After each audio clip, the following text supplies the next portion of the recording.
الحمدللہ رب العالمین والصلاة والسلام علی رسول الکریم.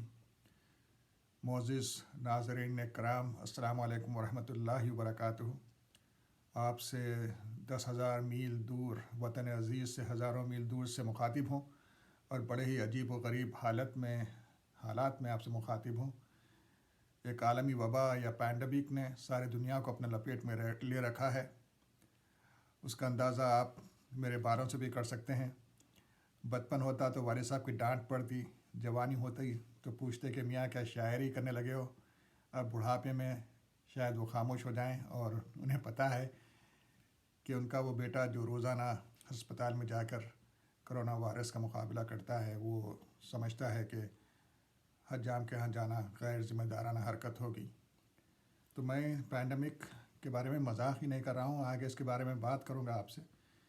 لیکن بات اس لیے بھی کرنا ضروری سمجھا تھا کہ مجھے اب بھی مہینوں سے روزانہ جو واٹس ایپ کے میسیجز آیا کرتے تھے، ہندوستان سے ابھی بھی آ رہے ہیں. پہلے کہا جاتا تھا کہ وائرس لیب نے بنایا ہوا ہے یا کہ کوئی کانسپریسی ہے یا کہ لیب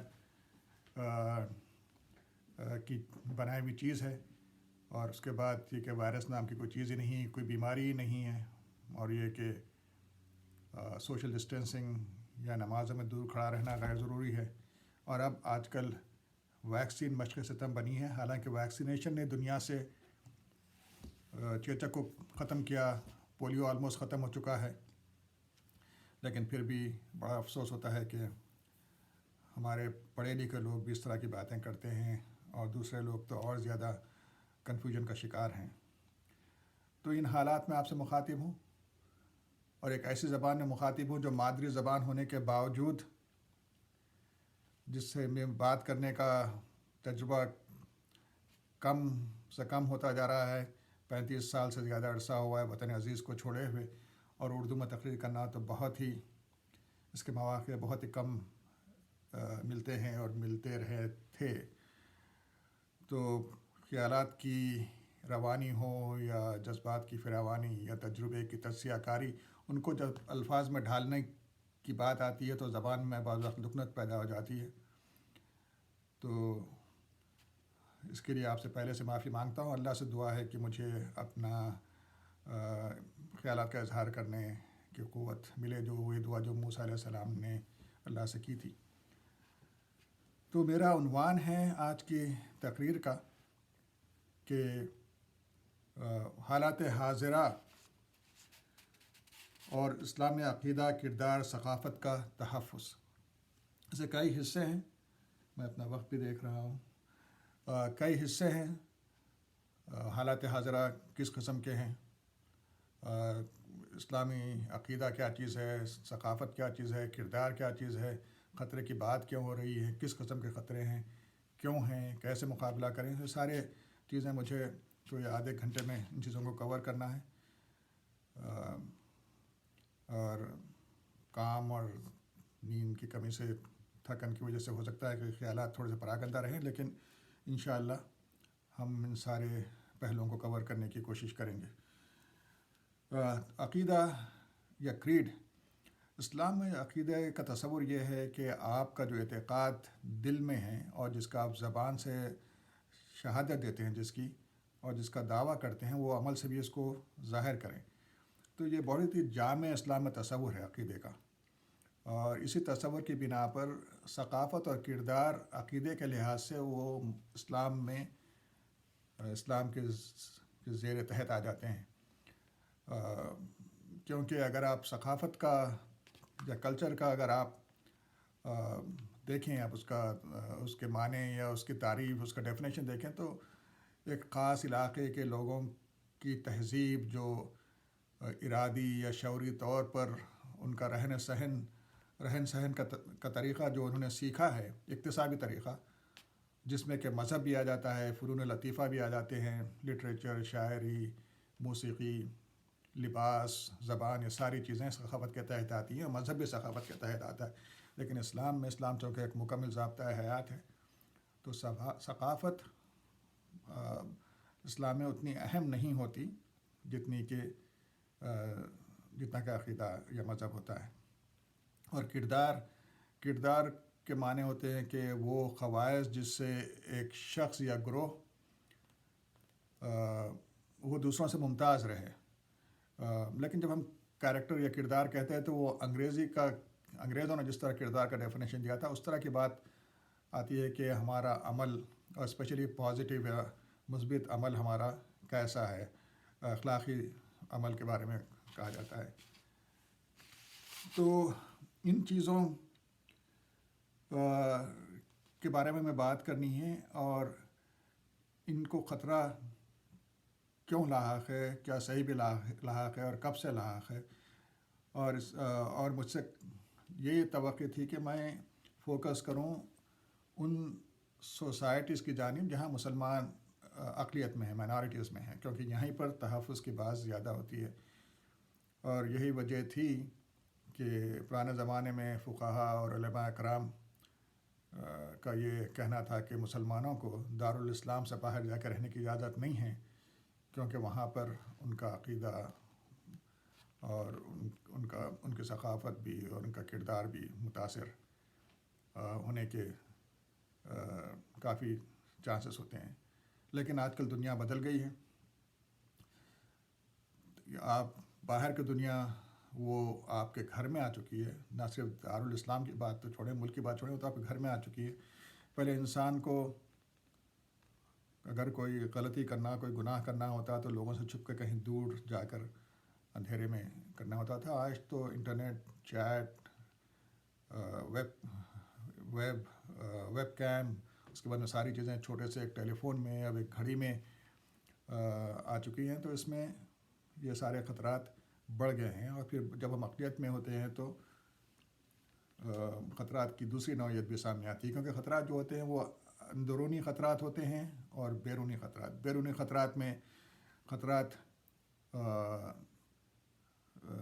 تشدد آمیز بھی ہو سکتے ہیں اور غیر تشددانہ بھی ہو سکتے ہیں. تو ان ساروں کو ہمیں انشاءاللہ ہم ان چیزوں کو کور کریں گے. تو میں خطرہ عقیدے کا خطرے کو پہلے لوں گا, کیونکہ جیسا میں نے بتایا کہ عقیدہ ہمارے پاس مسلمانوں میں بہت اہم ہے. اور عقیدے کو کے خطرے کو اگر بچا لیا جائے تو دوسرے خطرات کا مقابلہ نسبتاً آسان ہوتا ہے. تو عقیدے کا خطرہ جو اندرونی خطرہ ہوتا ہے وہ یہ ہے کہ اگر آپ کا علم کم ہے اور آپ کا تزکیہ کم ہوا ہوا ہے, تربیت کم ہوئی ہوئی ہے, تو جو غیر تشددانہ جو دباؤ ہوتا ہے اس کا بھی انسان اثر لے لیتا ہے. میں مثال دوں گا کہ جب بچے اپنے دوستوں کے ساتھ اٹھتے بیٹھتے ہیں, زیادہ تر وقت ان کا اسکول میں اور دوستوں کے ساتھ گزرتا ہے. تو یہ ماحول, دوستوں کا ماحول کس طرح ہے, اسکول کا ماحول کس طرح ہے, معاشرے کا ماحول کس طرح ہے, کس طرح کے فنون لطیفہ سوسائٹی میں رائج ہیں. اور اگر سوسائٹی ڈی سینسٹائز ہو چکی ہے کہ ماں باپ اور بچے سب مل کے اس قسم کے موویز دیکھتے ہیں جس میں کہ فحش باتیں ہیں, جس میں کہ یہ بتایا جائے کہ انسان کی پیدائش اس لیے ہوئی کہ وہ محبت کرے, اور پھر محبت بھی کوئی پاکیزہ محبت نہیں ہوتی, اور یہ مسلسل یہی ماحول اس کا ہوتا ہے. بچے بھی یہی بات کرتے ہیں اس کے دوست, تو اس کے بعد پھر ان سے توقع رکھنا کہ وہ ایک پاک صاف ستھری زندگی گزاریں بغیر کسی جد و جہد کے, تو وہ غلط ہی ہوگا. تو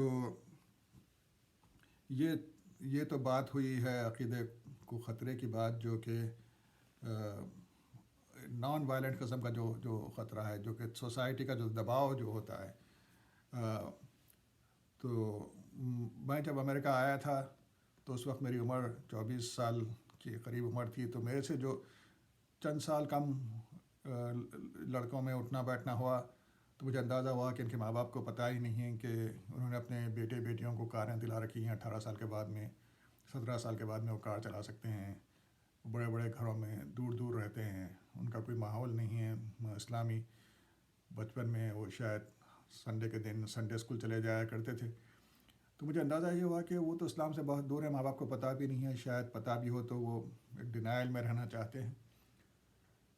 تو اس وقت میں نے تحریک اسلامی کے لوگوں سے یہاں بات کی تھی کہ بھئی ہم، چونکہ میں نے تاریخ کا بچپن سے شوق رہا ہے، تاریخ میں نے پڑھی تھی، آنے کے بعد کچھ زیادہ اس پہ تحقیقی نظر ڈالی، تو میں نے بات یہ کی کہ بھئی یہودی جو ہم سے پہلے آئے تھے، ان کے وہ لوگ جو کہ بستیاں بسا کر نہیں رہتے ہیں، جو کہ ہم منتشر ہیں امریکہ میں، اور جنہوں نے مذہب کو کوئی خاص مذہب پہ کوئی خاص توجہ نہیں دی ہے، ان کے بچے تو یہودی نہیں رہے، وہ سور کھاتے ہیں، وہ غیر یہودیوں سے شادیاں کرتے ہیں۔ ہاں، اسرائیل کے مسئلے پہ بہت سے یہودی اکٹھا ہوتے ہیں کیونکہ وہ نیشنل مسئلہ ہے،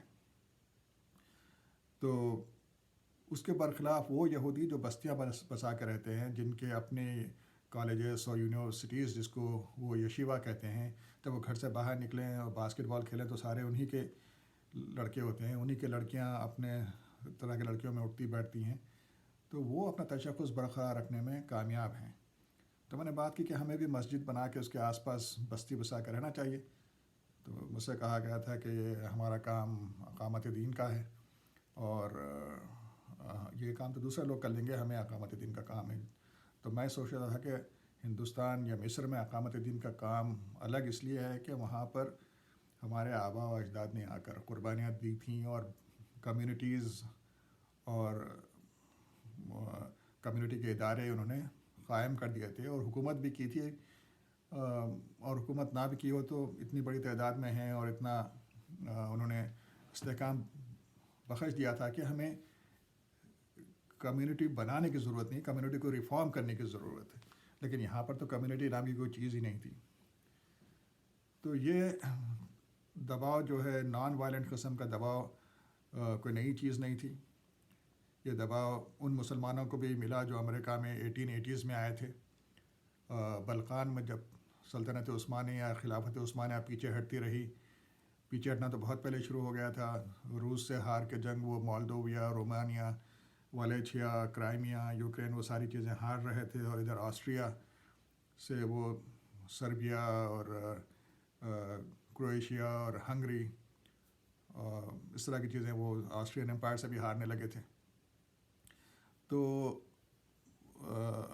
1880s کے بعد میں وہاں سے کرائمین تاتاروں کی اور دوسرے ترکوں کی بڑی تعداد امریکہ آئی، انہوں نے مسجدیں بنائی، مسجدیں تو باقی ہیں لیکن ان کا نام و نشان مٹ گیا۔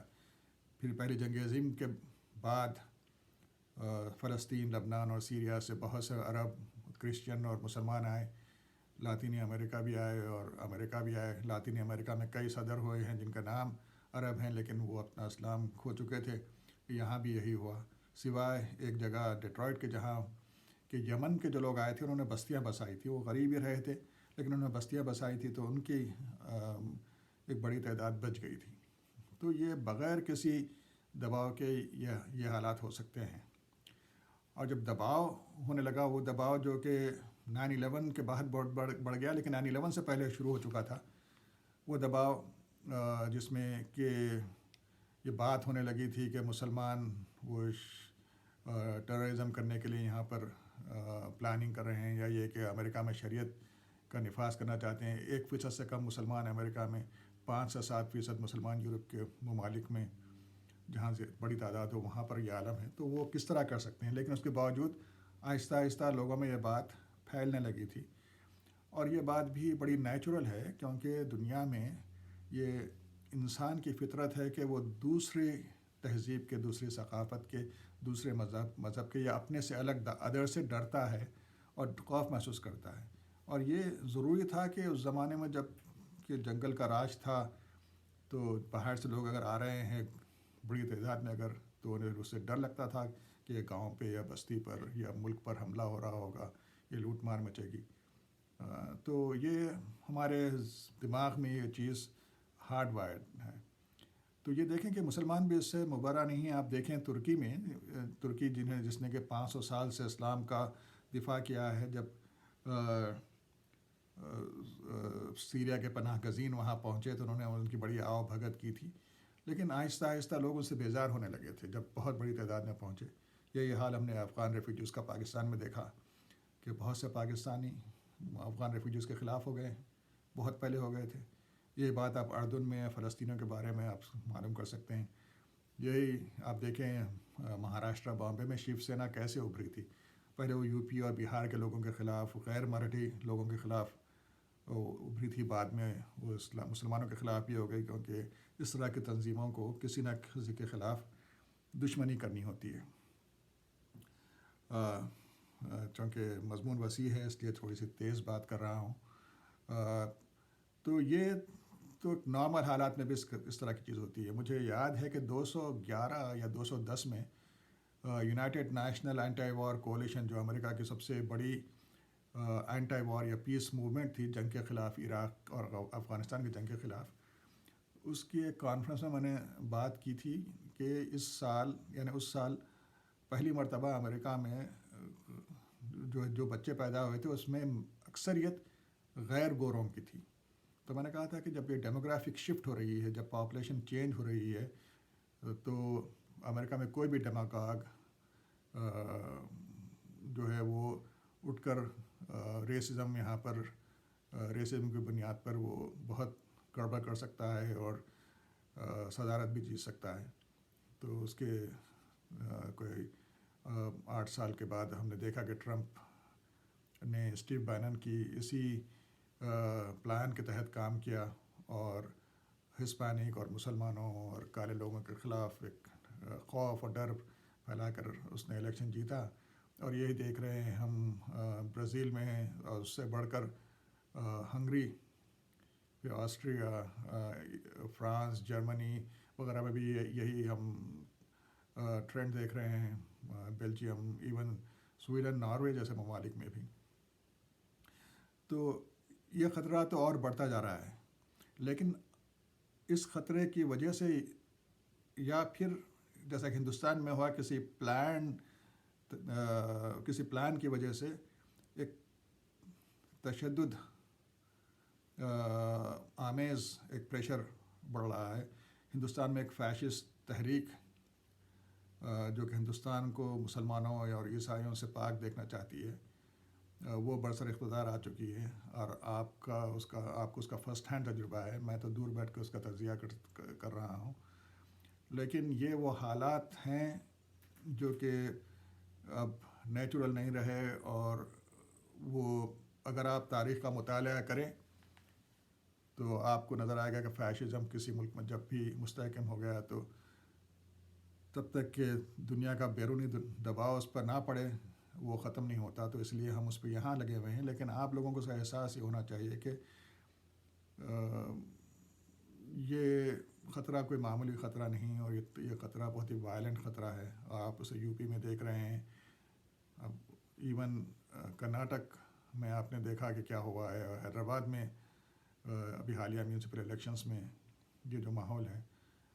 تو یہ خطرہ جو ہے، ایک طرف تو انٹرنیٹ کی وجہ سے، اخلاقی تنزل کی وجہ سے ہمارے عوام ایک پریشر میں ہیں. دوسرے یہ جو تشدد والا جو پریشر ہے، جس میں پھر یہ ہوگا کہ نوکری انہی کو ملے گی اور اچھی ہاؤسنگ انہی کو ملے گی. ایمینٹیز جو ہیں، ایجوکیشن یا جابس یا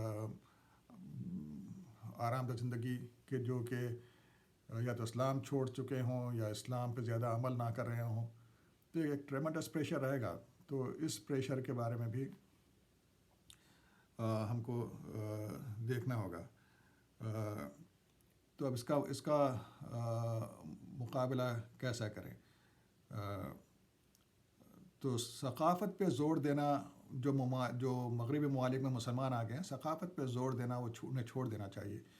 کیونکہ ثقافت میں وہ جو چیزیں، مسلمانوں کی جو ثقافت وہ علیحدہ رہتے ہوئے بھی اس میں بعض چیزیں مشترک ہیں. مسلمانوں کی ثقافت چاہے وہ انڈونیشیا میں ہو یا سری لنکا میں یا سینٹرل ایشیا میں یا مغربی وسطیٰ میں یا ہندوستان میں ہو، تو اس میں یہ رہا کہ ان کے لباس الگ ہوں گے، ان کی زبان الگ ہوگی. لیکن لباس میں ہمیشہ یہ خیال مد نظر رکھا جائے گا کہ لباس ڈھیلا ڈھالا ہو، ساتر ہو، جسم کی ساخت نظر نہ آئے اس میں، اور کمفرٹیبل ہونے کے ساتھ ساتھ ان چیزوں پہ زیادہ زور دیا جائے گا. ہم نے دیکھا کہ شاعری میں حکومت کہ چونکہ اس میں سرپرستی حاصل ہوتی ہے، تو ہم نے دیکھا کہ شاعری میں کوئی غیر اخلاقی چیزیں تو آ گئی ہیں، شراب، کباب، عورت کی باتیں، لیکن اسلام پسند شاعر بھی رہے ہیں. لٹریچر میں ہمارے پاس اس حد تک فحاشی نہیں رہی جو کہ مغرب میں ہوتی ہے. تو اس ثقافت میں جو ہے لباس یا زبان پر زور دینے کے بجائے آپ ایک ایسی نئی ثقافت بنائیں جو کہ فار ایگزامپل ہندوستان میں بنی تھی، کہ مغل آئے، ایرانی آئے، تورانی اور دوسرے ترک آئے، اور کچھ عرب بھی تھے، بہت سے لوگ وہاں پر انہوں نے اسلام قبول کیا. تو آہستہ آہستہ ایک عرصے تک ہر کی بستیاں الگ الگ تھیں، لیکن آہستہ آہستہ ان کی مل کے ایک تہذیب بنی. شاید ساؤتھ میں تہذیب الگ ہو، ملیالم بولنے والے علاقے یا تامل ناڈو میں، لیکن نارتھ میں بڑی حد تک ایک تہذیب رہی. بنگال کی حد تک بھی بڑی اس طرح کی تہذیب رہی، جہاں کہ اسلام کا بڑا اثر رہا ثقافت میں. اب یہاں امریکہ میں آ کر ہم جو ہے صرف شلوار قمیص پہ زور دیں، جیسا کہ بعض تبلیغی جماعت کی طرح کے لوگ جس پہ دیتے ہیں، تو وہ بات سمجھ میں نہیں آتی. اس کے بجائے سارے مسلمان جو مختلف حصوں سے دنیا کے آئے ہیں، وہ اس قسم کا لباس اپنانے کی کوشش کریں کہ جو کہ امریکن اسے بالکل ہی کوئی ایلین نہ رہے، یا کہ ایسا نہ لگے کہ یہ بالکل دوسرے قسم کے لوگ ہیں. وہ اپنے امریکن لباس سے ملتا جلتا لباس رہے. چونکہ آپ نے دیکھا کہ یہ انسان کی فطرت ہے کہ جب اسے دعوت پہنچانی ہوتی ہے، اور ہمارا مشن بھی ہے کہ ہم کوئی ایک نسل نہیں ہے، ہمارا مشن ہے کہ ہم وَكَذَلِكَ جَعَلْنَاكُمْ أُمَّةً وَسَطًا لِتَكُونُوا شُهَدَاءَ عَلَى النَّاسِ وَيَكُونَ الرَّسُولُ عَلَيْكُمْ شَهِيدًا، کہ ہم شہادت حق اور اسلام کی دعوت دینا اپنے اعمال اور اپنے الفاظ سے، یہ ہمارا مشن ہوتا ہے. تو اس لیے اللہ نے ہمیشہ اسی قوم میں سے رسولوں کو چنا اور بچپن سے ان کی تربیت کی اور انہیں رسول بنا کے بھیجا تاکہ ان کی بات کا اثر ہو. تو اسی لیے ہمیں بہت زیادہ الگ مختلف لباس نہیں ہونا چاہیے، لیکن اس حد تک ہو جائے کہ ہم جو ہے ساتر لباس پہنیں اور نظر بھی آئے کہ ہاں یہ مسلمان ہیں، اچھے لوگ ہیں، یہ محنتی ہیں، یہ دھوکہ نہیں دیتے، یہ اپنے پڑوسیوں کا خیال رکھتے ہیں، یہ انصاف کے لیے اٹھ کھڑے ہونے والے لوگ ہیں. اس حد تک لیکن اس پہ ہم توجہ نہیں دیتے. ہمارے پاس ہو یہ رہا ہے کہ ہم ثقافت کو یا زبان کو زیادہ ہم اہمیت دینے لگے ہیں. میں آپ کو مثال دیتا ہوں کہ آج سے تقریباً کوئی 20 سال پہلے کی بات ہے. نماز کے بعد، ظہر کی نماز کے بعد، میں ایک ہمارے بزرگ ساتھی جو اس زمانے میں ان کی عمر 80 سال سے بڑھ کے تھی، پاکستان سے تعلق تھا ان کا، اور بہت ہی مہذب اور بہت ہی اچھی شخصیت تھی ان کی. ان سے میں بات کرتے کھڑا تھا صحن میں مسجد کے، کہ ایک صحابہ کہنے لگے کہ brothers I need your help, کہ مجھے آپ کی مدد کی ضرورت ہے، میرے لڑکے میری بات نہیں مان رہے ہیں اور گھر میں بہت حالات خراب ہیں آپ. تو ہم نے کہا ٹھیک ہے، ہم آپ کے ساتھ چلتے ہیں.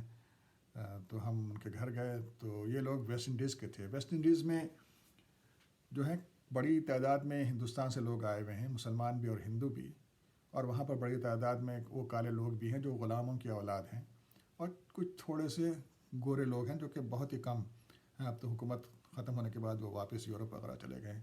تو وہاں پر سسٹم یہ تھا کہ گورے سب سے اونچی ذات کہہ لیں انہیں. اس کے بعد یہ ہندوستان کے لوگ، جو زمانے میں پاکستان نہیں تھا جب وہ لوگ آئے تھے تو اس لیے انہیں انڈین کہا جاتا ہے، وہ لوگ. اور اس کے بعد کالے لوگوں کو تو کوئی جانوروں سے ذرا سا اونچا سمجھا جاتا ہے. تو اس میں یہ نسل پرستی، ریسزم ہمارے ہندوستانی لوگوں میں بھی وہاں پر آ چکا تھا، اس حد تک کہ ہندو مسلمان آپس میں شادی کر لیں یہ جائز ہو گیا تھا ان کے پاس، لیکن کسی کالے مسلمان سے کوئی ہندوستانی مسلمان شادی نہیں کرے گا، اور کوئی ہندوستانی ہندو کسی کالے ہندو سے شادی نہیں کرے گا. تو اس طرح کا وہاں کی تاریخ ہے اس طرح کی. تو ہم جب ان کے گھر پہنچے تو پتہ چلا کہ ان کے 3-4 لڑکے تھے، کہ انہیں اس بات پہ غصہ تھا کہ لڑکوں کے جو امریکن دوست ہیں وہ جب گھر میں آتے ہیں تو جوتوں سمیت آ جاتے ہیں. تو ہمارے پاس ہوتا یہ ہے کہ ہم گھر میں تو جوتے پہن کے داخل ہوتے ہیں، داخل ہونے کے بعد اتار دیتے ہیں جوتے. ہم گھر کے باہر ہندوستان، پاکستان اور عرب کے لوگ اتنا نہیں اتارتے جیسا کہ ہندوؤں میں ہندوستان میں ہیں. تو یہاں پر انہوں نے اس تہذیب کو، اس کلچر کو انہوں نے دین سمجھ رکھا تھا. تو انہیں لڑکوں پہ بڑا بڑا غصہ تھا کہ یہ اس طرح کی بات نہیں مانتے.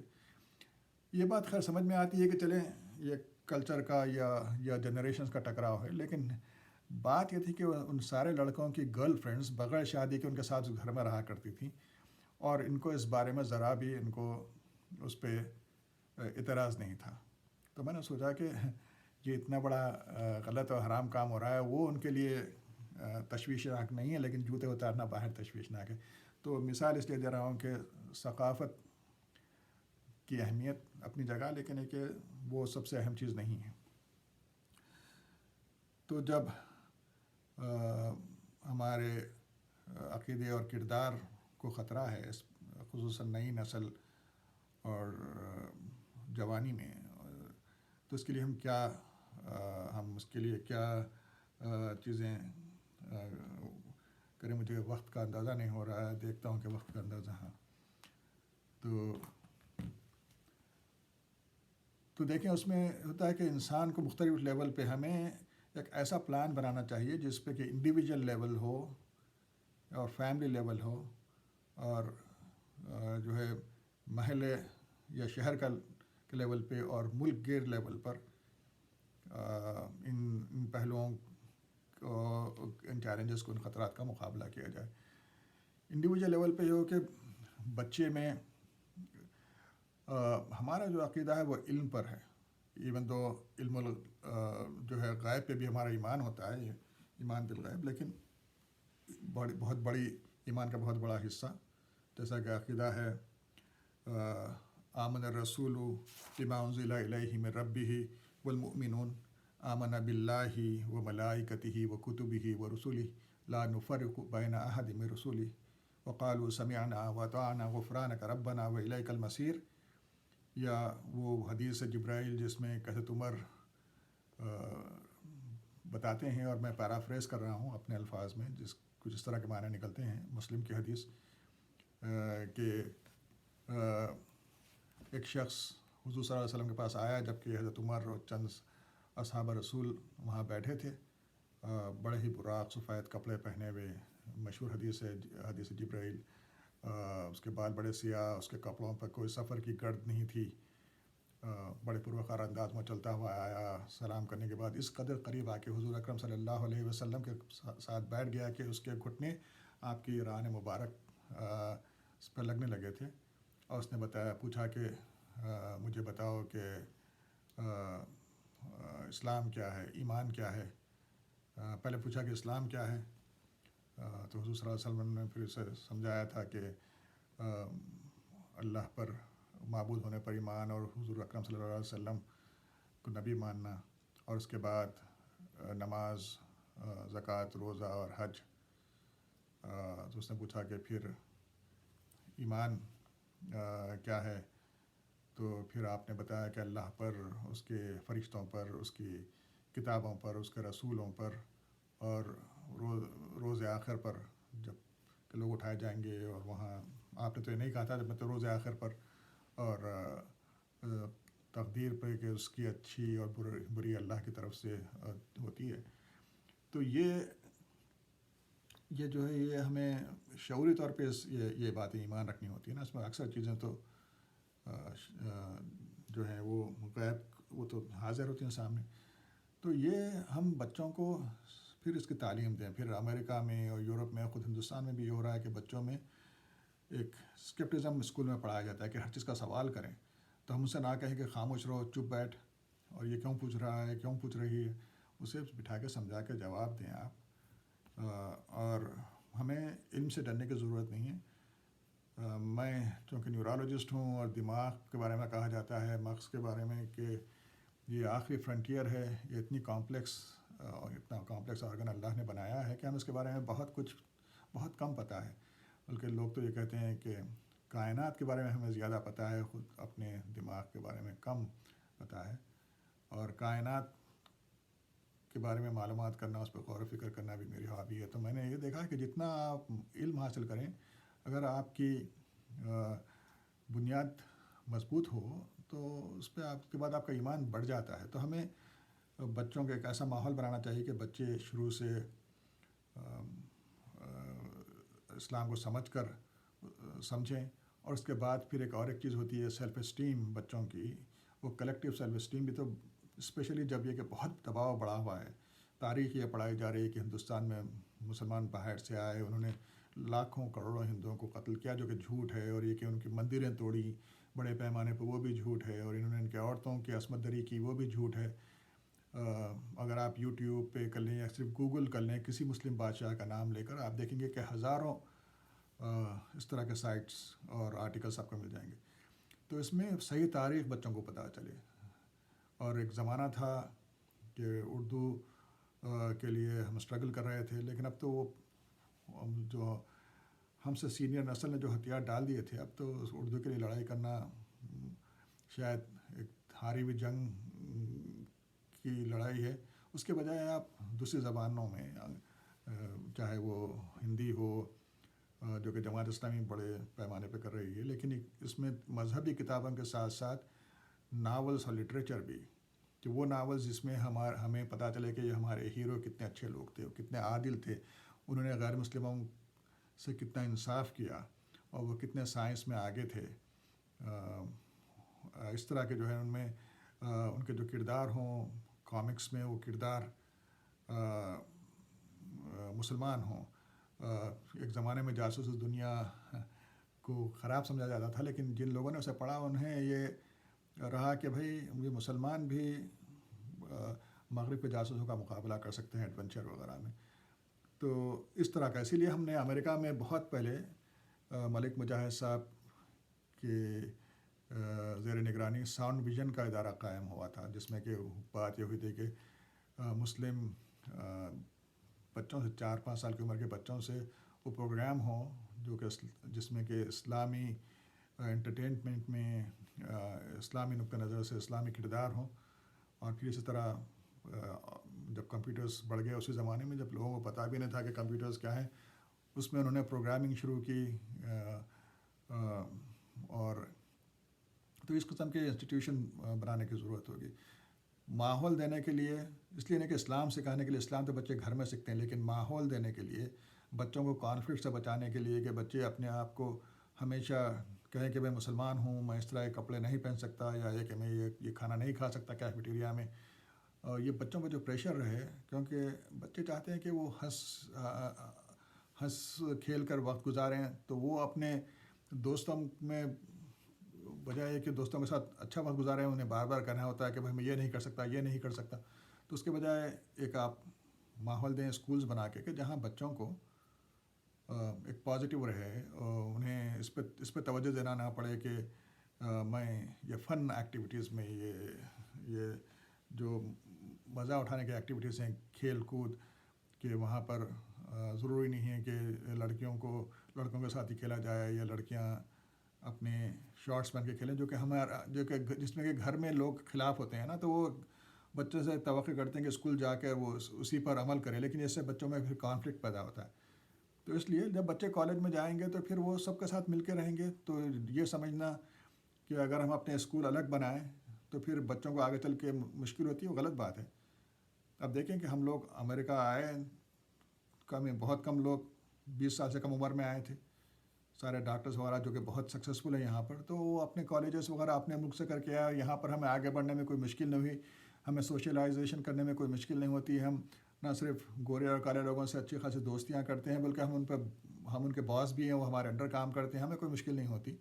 تو پھر ہمارے بچوں کو کیوں ہوں؟ تو اس طرح کے ایک نان کانفلکٹ ماحول کے لیے انہیں اسکول وغیرہ دیا جائے۔ پھر میڈیا کی بات میں کرتا ہوں کہ میڈیا میں دیکھیں، میں نے پہلے تو بات آپ سے مزاحاً شروع کی تھی تقریر اپنی کرونا وائرس کی پینڈیمک کی، لیکن دیکھیں کہ امریکہ جیسے ملک میں بھی تقریباً کوئی 30-35% لوگ ہیں جو کہ ویکسین کے خلاف ہیں، اس لیے کہ یہ ٹرمپ کی احمقانہ حرکتوں کی وجہ سے۔ اور بہت سے لوگ ہیں جو سمجھتے ہیں کہ وائرس ہے ہی نہیں کوئی چیز، اب وہ مر رہے ہیں، ان سے کہا جاتا ہے کہ تمہیں ہم منتقل کریں گے، اسپیشلی ریپبلکن پارٹی کے جو اسٹیٹس ہیں، وہ کہتے ہیں نہیں مجھے کرونا ہی نہیں ہے، وہ مر رہا ہے لیکن کہتا ہے کرونا نہیں ہے۔ آپ نے دیکھا ہے کہ مودی غلطی پہ غلطی کر رہا ہے، اور اس کے ماننے والے وہ مانتے ہی نہیں۔ اپنی اکانومی تباہ ہو گئی ہے، ملک ریسیشن میں چلا گیا ہے، بیماری کرونا کی اتنی بری طریقے سے پھیلی تھی، جو مزدور طبقہ تھا اس کو جو مشکلات ہوئیں، اس کے باوجود بھی آپ نے دیکھا کہ وہ الیکشن جیت رہا ہے. تو میڈیا کا بہت بڑا اثر ہوتا ہے. تو آپ ایسے میڈیا کے انسٹیٹیوشنز بنائیں جو اپنی کمیونٹی کو بھی صحیح انفارمیشن دیں اور ساتھ ساتھ دوسرے لوگوں تک بھی صحیح انفارمیشن پہنچائیں. اور اس سے بڑھ کے اہم بات ہے کیونکہ میڈیا کے انسٹیٹیوشن بنانا آسان نہیں ہوتا اور اسپیشلی غیر مسلموں کو اس کی طرف راغب کرنا آسان نہیں ہوتا. آپ یہ پروگرام بنائیں کہ جو مین اسٹریم انسٹیٹیوشنس ہیں میڈیا کے، میرا ایک یوٹیوب ویڈیو بھی ہے اس پر کہ وہ کس طرح سے آپ اس پہ نظر رکھیں، کس طرح ان سے ریلیشن شپ قائم کریں، کس طرح ان سے دوستی بھی کریں اور کس طرح وہ آپ ان پہ پریشر بھی ڈال سکتے ہیں، اکنامک پریشر ہو یا خود ایک پبلک اوپینین کا پریشر ہو. تو ہمیں یہ ساری چیزیں ایک پروگرام ہمارے پاس ہونا چاہیے. تو عقیدے کو جو خطرہ ہے، اندرونی خطرہ اور بیرونی خطرات چاہے وہ بہت ہی کھل کے نہ ہو، جس میں کہ تشدد نہ ہو، صرف پیئر پریشر ہو، صرف میجورٹی کا پریشر ہو، یا کہ جو فیشسٹ یا ریسسٹ حکومتوں میں یا سوسائٹیز میں جو پریشر ہوتا ہے، اس پریشر کا مقابلہ کیسا کریں، کردار سازی کیسے ہو، ثقافت کیسی بنے اور کس حد تک ثقافت کو اہمیت دیں. ان باتوں کو ہم مد نظر رکھیں، اس کو ہم بہت اہمیت دیں کیونکہ اللہ نے حکم دیا. سورہ تحریم بہت ہی ایک اہم سورہ، قرآن کے سارے سورے اہم ہیں، لیکن جو لوگ ویسٹ میں آ کے رہ رہے ہیں اور آٹے میں نمک کے برابر جن ہماری تعداد ہے، تو وہاں پر حضور صلی اللہ علیہ وسلم کو جب اللہ نے تنبیہ فرمائی تھی کہ تم نے ایک حلال چیز اپنے آپ پر کیوں منع فرما لی، ممنوع کیوں قرار دے رہی اپنے آپ پر، اور بیویوں کو خوش کرنے کے لیے، تو پھر ہمیں یہ بہت ضروری ہو جاتا ہے کہ امریکہ میں جہاں ہر چیز سود پہ ہے، امریکہ میں جہاں بڑا پریشر ہے کہ آپ آزاد خیال بتائیں اپنے آپ کو، تو آپ بڑے بڑے گھر بنائیں سود پر اور بڑی بڑی کاریں خریدیں بیوی کے دباؤ میں آ کے یا شوہر کے دباؤ میں آ کر اور سود پہ زندگی گزاریں. تو یاد رکھنا چاہیے کہ یہ تو آپ حلال کو حرام قرار دے رہے ہیں. اسی طرح آزادانہ اختلاط جو ہو اور اس سے جو برائیاں ہوتی ہیں اور ثقافتی پروگرام کے نام پر جو غیر اخلاقی، قرآن تو کہتا ہے کہ ہمیں آپ اللہ کے حدود کے قریب بھی نہ پھٹکیں، کیونکہ ایک بار حدود کے قریب چلے جائیں تو اسے کراس کرنا بڑا آسان ہو جاتا ہے. تو یہ، اور میں کہہ رہا ہوں یہ باتیں، دیکھیے یہ باتیں کرنا آسان ہے، لیکن یہ کہ جب آپ دباؤ میں ہوتے ہیں تو آپ الائنسز بنا کے اپنے سول رائٹس کے لیے لڑائی کر رہے ہوتے ہیں.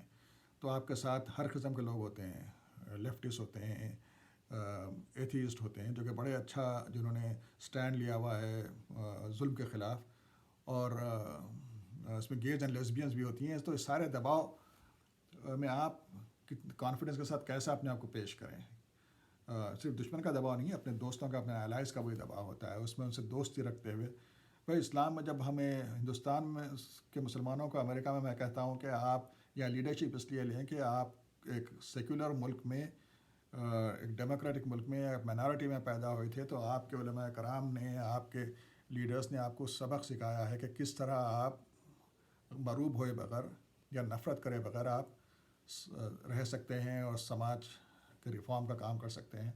تو یہ ہندوستان کے سے جو لوگ آئے ہوئے ہیں، میں ان سے یہی کہتا ہوں کہ بھائی آپ سیلف اسٹیم رکھیں اور دوسروں کے پیچھے جانے کے بجائے ان کو آپ ان کی رہنمائی کریں. تو یہ پہلو بھی ہمیں مد نظر رکھنا چاہیے. اور پھر جب آپ پہ تشدد دانہ آپ پہ پریشر ہو تو لوگوں کے ساتھ مل کے اس کے لیے آپ عدلیہ کو چاہے مضبوط کریں یا میڈیا کی جنگ کریں، یا یہ کہ پھر انسانی حقوق ایک عالمگیر حقوق ہوتے ہیں، سب کو ساتھ لے کر آپ ان حقوق کے لیے لڑائی کریں. آپ لوگ مالکم ایکس اور Martin Luther King, specially Malcolm X کی زندگی کا مطالعہ کریں. اس کا بھی میرا ایک یوٹیوب ویڈیو تھا کہ وہاں پر یہ ہیومن رائٹس کا ایشو، آپ کو ڈرنے کی ضرورت نہیں ہے کہ آپ باہر کے لوگوں سے کیوں مدد لیں. بھائی جب ہندوستان ساؤتھ افریقہ اور فلسطین کے لیے بات کیا کرتا رہا ہے، تو اگر ہندوستان میں غلطی ہو رہی ہے تو ہم کیوں بات نہ کریں، یا امریکہ کیوں بات نہ کرے، یا اس طرح چائنا میں اگر ظلم ہو رہا ہے مسلمانوں پہ یا برما میں، تو دنیا کے دوسرے ممالک کیوں نہ دباؤ ڈالے. تو ان سارے خطرات کو جیسا میں نے بتایا انڈیویجول لیول ہو یا یہ کہ خاندانی لیول ہو یا شہر کا لیول ہو یا ملک کا لیول ہو یا ایون بین الاقوامی لیول ہو، اس کے لیے ایک بہت ہی کامپریہنسو پروگرام کی ضرورت ہے۔ یہ بڑا اچھا ہوتا کہ